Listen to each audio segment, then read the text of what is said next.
मान लो एक औरत है जो पापड़ बनाती है और दिन में 500 पापड़ बनाती है और एक पापड़ पे 1 रुपया कमाती है, तो दिन का कितना रुपया कमाएगी? रोज 500 पापड़, तो रोज कितना रुपया कमाएगी? और जिस दिन बीमार हो गई, बोलो बोलो, जोर से बोलो, यही सिखाना है भाई, यही सिखाना है कि जब वो पापड़ बनाती है और स्वस्थ हालत में रहती है, तो वो जो 500 रुपए कमाती है, उन 500 रुपए में से कुछ रुपया निकालकर उसे पाइपलाइन बनानी चाहिए। क्या पाइपलाइन? उसे पापड़ बनाने वाली मशीन खरीदने के लिए पैसा इकट्ठा करना चाहिए। जिस दिन बीमार हो गई, उस दिन मशीन काम करेगी और पैसा फिर भी आएगा। पकड़ में आया? अगर लोगों से बात करती हो और लगातार लोगों से बात करने के प्रोफेशन में हो, तो कुछ चीजों को सही कर लो, उनके डायमेंशन सही कर लो, उनको थोड़ा सा सुनियोजित कर लो, आपका रिजल्ट कई गुना बढ़ जाएगा। अब तक मैंने वर्षों से आपको सिखाया, हमेशा स्माइलिंग फेस रखो, सिखाया ना? फिर मैंने अपने आप से पूछा, तू वर्षों से सिखा रहा है, हमेशा चेहरे पे स्माइल रखो। यार हमेशा अटक गई मेरी सुई संग्राम जी, हमेशा यार, हमेशा मतलब कैसे? आर्टिफिशियल हो गया, नकली हो गया। हमेशा अगर हंसी चेहरे पे नकली हो गया भैया, क्या करें? जिंदगी में नकली हंसी नहीं हंसना, भीतर से मुस्कान निकले तो चेहरे पे ऑटोमेटिकली हंसी आती है। तो इसको बोलते हैं फ्लडी स्माइल, फ्लडिंग स्माइल नहीं। आपको अपनी स्माइल को फेक नहीं रखना। तो कैसे रखना? जब भी किसी इंसान से मिलो ना, तो पहले फेस को रिकॉग्नाइज करो, पहले फेस को रिकॉग्नाइज करो। मैं आपको दोबारा करामात दिखा रहा हूं, 1 सेकंड की बात है, रिजल्ट मेरे कल आएगी। सब लोग ध्यान से देखना। किसी व्यक्ति से मिल रहे हो, अब इससे मिले, हंस रहे थे, आओ कोई भी मिलो, आओ जी मुझसे कोई भी मिलो, मैं तो सब पे हंसता रहता हूं। नहीं, फेक स्माइल नहीं करना। ओरिजिनलिटी सबसे ज्यादा प्रभावित करती है। क्या मतलब? किसी भी इंसान से मिलो तो 2-3 सेकंड के लिए पहले फेस को जज कर लो। ये जो मोड आया है ना, कि पहले आपको किसी ने देखा और वो बिल्कुल शांत है, उसके चेहरे पे कोई भाव भंगिमाएं नहीं है, और फिर वो अचानक, ये जो बाद में हंस रहे हो ना आप, ये रुक के, आपको पता नहीं है, सीधी हिट करती है, सीधी हिट करती है भाई साहब। अब ये तो मैं आपको एज ए मार्केटिंग के हिस्से से बता दिया, लेकिन ओरिजिनली लाइफ तो यही है कि अपन हमेशा नेचुरली रहते हैं, बिल्कुल हमेशा ही थोड़ी हंसते रहते हैं। आज के बाद जब भी किसी से बात करो और जीतने वाले इंसान बनना चाहते हो, आगे जाके लाइफ में बहुत आगे बढ़ना चाहते हो, तो इस बात का ध्यान रखना, किसी भी इंसान से जब मिलो, पहला फेस आपका नेचुरल हो, उसके बाद रुककर दी हुई स्माइल 1-2 सेकंड के बाद की बेहद असरकारक है। तो आज के बाद हमेशा नहीं हंसना, लेकिन पोज देकर, थोड़ा सा पोज देकर जो हंसोगे, वो बहुत अंदर तक जाएगी, उस व्यक्ति को लगे और अब पहचाना है। देखो, जब आपको कोई पहचानता नहीं, जब पहचानता है तो आप कितने खुश होते हैं। ये वही सिद्धांत है, फेक स्माइल नहीं, रुक के, लेकिन फिर स्माइल देने के बाद आपका अपनापन बढ़ेगा। आंखों में आंखें डालकर बात कर, इस बात को समझ लो। मैं बहुत सारे लीडर से बात करता हूं, तो वो ऐसे ऐसे देख के बात करते हैं, बात इधर हो रही है और यूं देखते, मैंने यार उसको कहा था, मैंने इसको। जब आप किसी इंसान से नजरें नहीं मिलाते तो लोग आपको चोर समझते हैं। जब आप किसी इंसान से आंखें नहीं मिलाते, आपको लोग चोर समझते हैं। भैया, आंखों में आंखें डाल के बात करो। समझ में आया? आंखों में आंखें डाल के बात करो। हमेशा अपडेट रहो। हमेशा अपडेट का मतलब है, जिस प्रोफेशन में आप हो उसमें तो कल से आज अपडेट ही चाहिए। जो प्रोडक्ट कल आया है उसकी जानकारी आज हो जानी चाहिए। जो चीज कल सीखी है उसका आज डेमो हो जाना चाहिए। जो चीज आज सीखी है कल तक इंप्लीमेंट हो जानी चाहिए। जितने लीडर्स ने आपको कल से लेकर आज तक जो जो चीजें सिखाई है और अनुभव शेयर किए हैं, ये सारी चीजें आपने अगर इंप्लीमेंट कर ली तो नॉलेज विजडम बन जाता है, प्रज्ञा बन जाती है। आपको अपडेट रहना है हर सूचना से, हर उस इंफॉर्मेशन से जो आपको इस बिजनेस में गति देगी। कचरा नहीं भरना, कचरे का टॉपिक आगे आएगा। नेक्स्ट, ऐसा व्यवहार करें जैसे पुराने दोस्त हों। किसी भी व्यक्ति से ऐसा व्यवहार करो जैसे पुराने दोस्त हों। नए व्यक्ति से भी मिलते हैं तो बीच में एक बाउंड्री जाती है कि यार कैसे बात करें, और बातें भी ऐसे करते हैं कि वो क्या पूछ रहा है और अपन शॉर्ट में आंसर दे रहे हैं, शॉर्ट में पूछ रहे हैं, शॉर्ट में जवाब दे रहे हैं। 2-5 मिनट के बाद ऐसी बातें करने लग जाओ जैसे आप वर्षों से एक दूसरे को जानते हो। ये फार्मूला है किसी भी व्यक्ति को अपना बनाने का। नाक पर बार बार हाथ मत फेरो, अंगुली मत फेरो।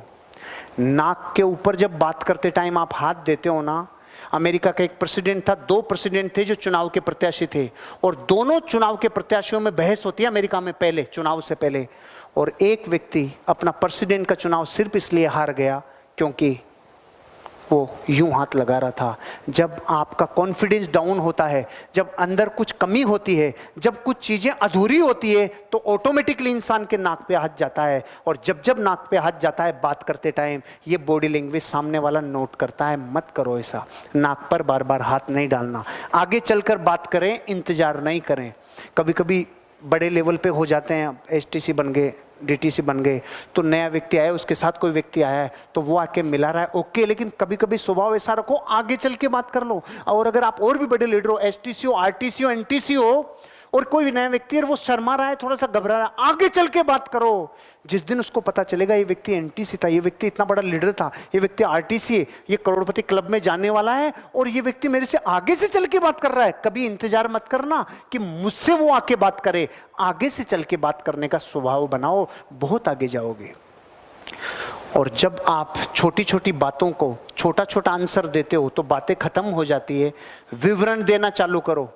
अगर कोई व्यक्ति आपसे पूछ रहा है आप कहाँ के हो, तो सिर्फ ये मत बोलना जयपुर, सिर्फ ये मत बोलना हिसार, सिर्फ ये मत बोलना हरियाणा, सिर्फ ये मत बोलना बीकानेर।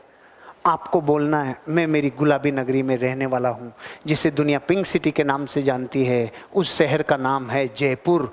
बताना था जयपुर, लेकिन विवरण साथ में दिया। जब आप चीजों का विवरण देते हो तो बातों का पुल बनना चालू होता है, और बातों के पुल को ब्रिजिंग बोला जाता है, जो टेक्निक मैंने कई बार सिखाई है। विवरण ब्यौरा देने वाला बनो तो बातों का आदान प्रदान ज्यादा होगा। लोगों की बॉडी लैंग्वेज रीड करो, लोगों की बॉडी लैंग्वेज। जब सामने किसी व्यक्ति को प्लान दिखाते टाइम उसको नोटिस तो करो। अगर वो आपकी तरफ देख ही नहीं रहा, मतलब आपकी बात सुन ही नहीं रहा, उसकी बॉडी लैंग्वेज को रीड करो, उसकी आंखों को रीड करो, उसकी बैठने की स्टाइल को रीड करो। आगे झुककर बैठा है मतलब जुड़ने वाला है, पीछे सिराना लेके बड़ा भारी बैठा है मतलब अभी आपसे बातों में सहमति बनी नहीं है, उसके पास बहुत बातें हैं जो आपको कहना चाहता है।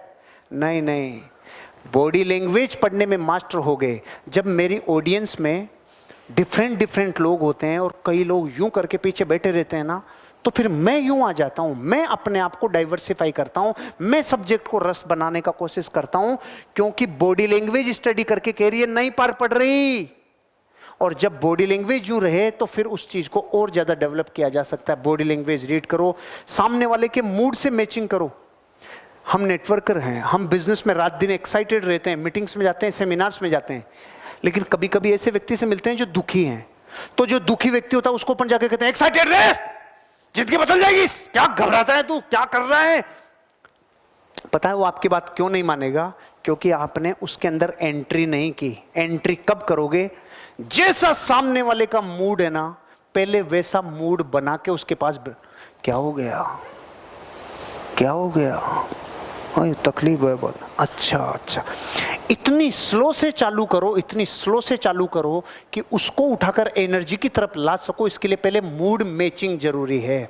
सामने वाला भयंकर पॉजिटिव मूड में हो, आप पॉजिटिविटी के साथ चालू हो जाओ, लेकिन उदास है, निराश है, हताश है, तो पहले रिलैक्स, पहले थोड़ा हल्का, पहले बॉडी लैंग्वेज को मैच कराओ। मूड मैच होते ही काम हो जाएगा। पॉजिटिव पर्सन को टारगेट करो। अगर ऑडियंस में 5 लोगों की हम मीटिंग ले रहे हो, 10 लोग बैठे हैं, 20 लोग बैठे हैं, अगर आप ज्यादा लीडर्स जो मीटिंग्स को बार बार ले रहे हो, वो हमेशा नोटिस करो, कुछ लोग जुड़ने वाले अलग दिख जाते हैं, कुछ लोग लीडर बन के स्टेज पे जल्दी आएंगे, वो लोग जल्दी दिख जाते हैं।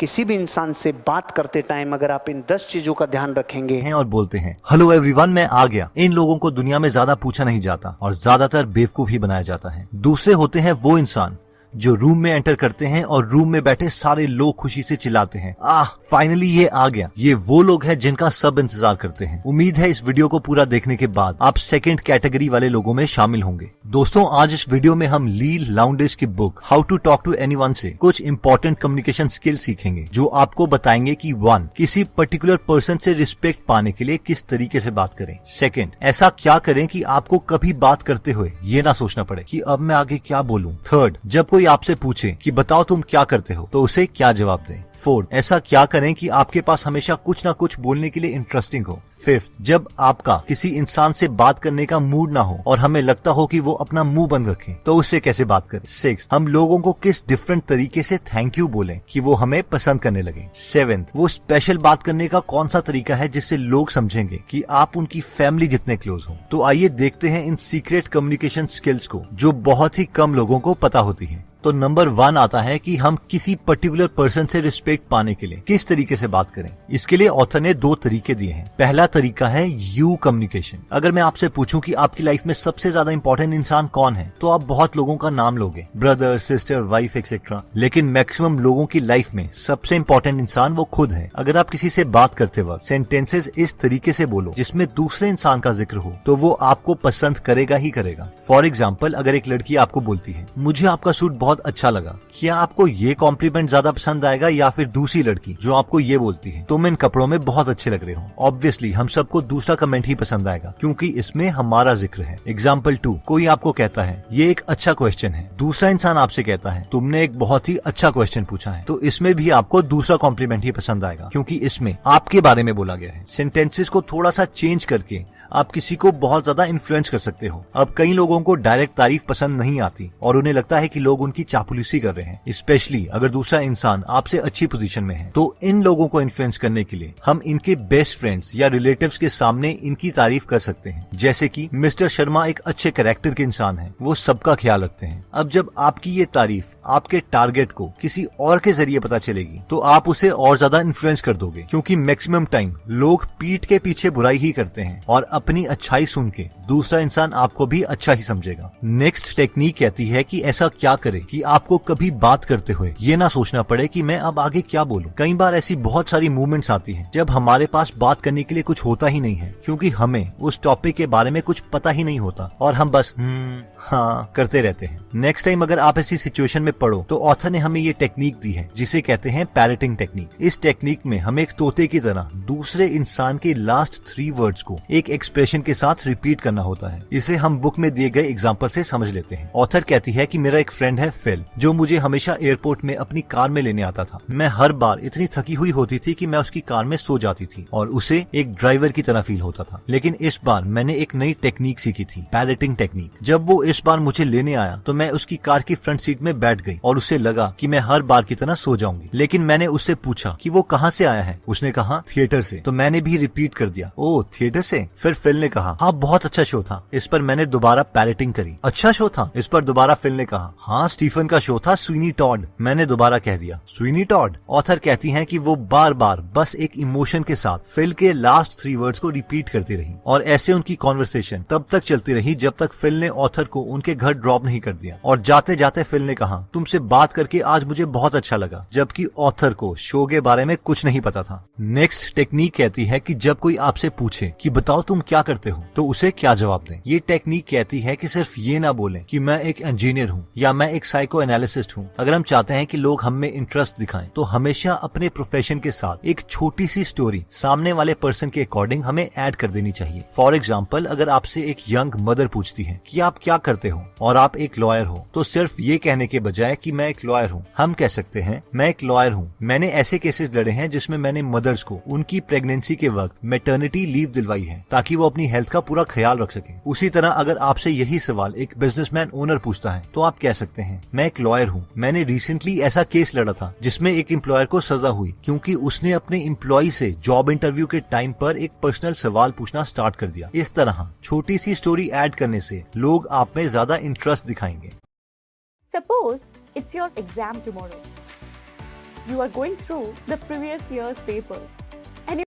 नेक्स्ट टेक्निक कहती है कि ऐसा हम क्या करें कि हमारे पास हमेशा कुछ ना कुछ बोलने के लिए इंटरेस्टिंग हो। मान लीजिए कि आप किसी इंपॉर्टेंट पार्टी में जा रहे हैं, आप अपने बेस्ट कपड़े सिलेक्ट करते हैं, उससे मैचिंग शूज देखते हैं, मैचिंग टाई देखते हैं, लिपस्टिक देखते हैं, अपने बालों को सेट करते हैं, और ये सब इंपॉर्टेंट है भी क्योंकि फर्स्ट इंप्रेशन इन्हीं चीजों से बनता है। लेकिन उस पार्टी में अगर आपके पास कोई कॉन्वर्सेशन के लिए टॉपिक ही ना हुआ तो ऑथर कहती है कि जैसे आप अपनी अलमीरा में पड़ी पहली ड्रेस ही उठाकर नहीं पहन लेते, उसी तरीके से बिना कॉन्वर्सेशन टॉपिक के पार्टी में कभी भी मत जाओ। एक कॉन्वर्सेशन टॉपिक जो हमेशा लोगों को पसंद होता है वो है न्यूज। पार्टी में जाने से पहले सिर्फ 15 मिनट इंपॉर्टेंट न्यूज के बारे में जानने के लिए इन्वेस्ट कर दें, जैसे कि कहां पर आग लगी, कंट्री में क्या मेजर डिजास्टर चल रहे हैं, स्टॉक मार्केट में क्या चल रहा है, मोदी गवर्नमेंट ने कौन सा नया बिल पास किया, एक्सेट्रा एक्सेट्रा। अगर आप लेटेस्ट न्यूज जानते हो और पैरेटिंग के कॉन्सेप्ट को यूज करते हो तो आप घंटों तक लोगों से बात कर सकते हो। नेक्स्ट टेक्निक कहती है कि जब हमारा किसी इंसान से बात करने को मूड ना हो और हमें लगता हो कि वो अपना मुंह बंद रखे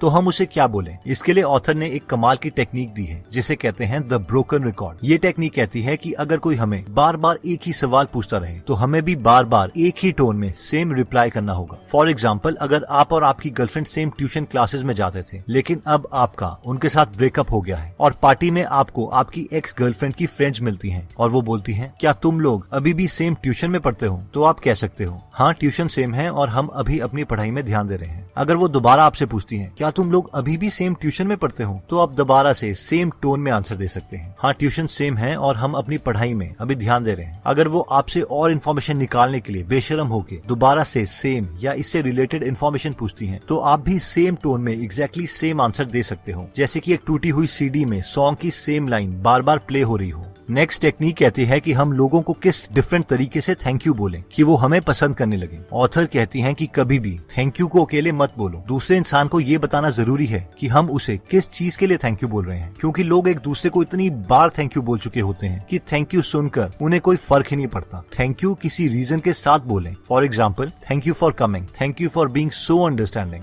thank you for waiting, thank you for being such a good customer, thank you for being so loving, etcetera. Next technique कहती है कि वो स्पेशल बात करने का कौन सा तरीका है जिससे लोग समझेंगे कि आप उनकी फैमिली जितने उनसे क्लोज हो। क्या आपके साथ ऐसा कभी हुआ है कि आप किसी से पहली बार मिले और आपको लगा कि शायद आप उन्हें पहले से जानते हो, ओल्ड फ्रेंड्स हो। देखिए, इसे लोकल लैंग्वेज में बहुत कुछ कहा जाता है जैसे कि इंस्टेंट रेपो, केमिस्ट्री, क्लोजनेस, लेकिन साइंस में बहुत सारे एक्सपेरिमेंट्स हुए हैं जिससे पता चलता है कि एक बहुत क्लोज इंटीमेसी का रीजन एक्ोइंग है, यानी जब हम दूसरे की वोकैबुलरी को, उनकी टोन को कॉपी करने लगते हैं तो लोग हमें अपने ज्यादा करीब समझते हैं। फॉर एग्जाम्पल, ऑथर बोलती है कि अगर आप पार्टी में हैं और कोई आपको बोलता है कि मैं प्रोफेशन से वकील हूँ, तो आप भी प्रोफेशन शब्द का इस्तेमाल करें, जैसे कि मैं प्रोफेशन से इंजीनियर हूँ, ना कि मैं एज एन इंजीनियर जॉब करता हूँ। अब ये सुनने में ऐसा लगता है कि ये छोटे से चेंज से क्या होगा, मगर ये एक बहुत ही डीप कॉन्सेप्ट है और जो लोग NLP यानी न्यूरो लिंग्विस्टिक प्रोग्रामिंग के बारे में जानते हैं वो एक्ोइंग के कॉन्सेप्ट से भी फैमिलियर होंगे। एक और एग्जांपल ले लेते हैं। जिस कमरे में इंजीनियर्स काम करते हैं वो उसे ऑफिस बोलते हैं, जिस कमरे में एडवर्टाइजिंग वाले काम करते हैं वो उसे एजेंसी बोलते हैं, बुक पब्लिशिंग वाले अपने कमरे को पब्लिशिंग हाउस बोलते हैं, रेडियो जॉकी अपने कमरे को स्टेशन बोलते हैं, एक लॉयर अपने कमरे को फर्म बोलता है। अगर आप इन लोगों को इन्फ्लुएंस करना चाहते हैं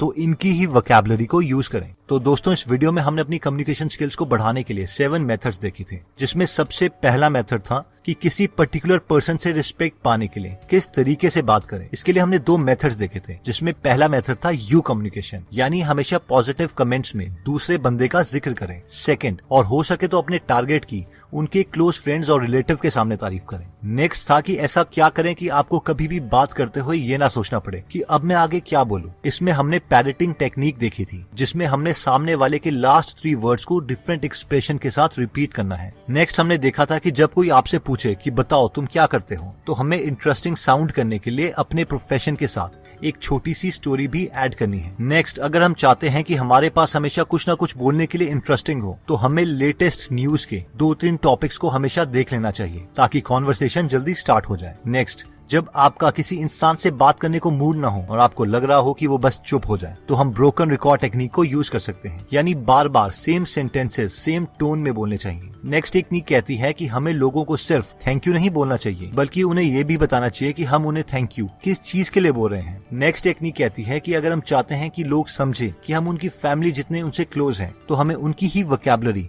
और टोन को यूज करना चाहिए, यानी यूज एको टेक्निक।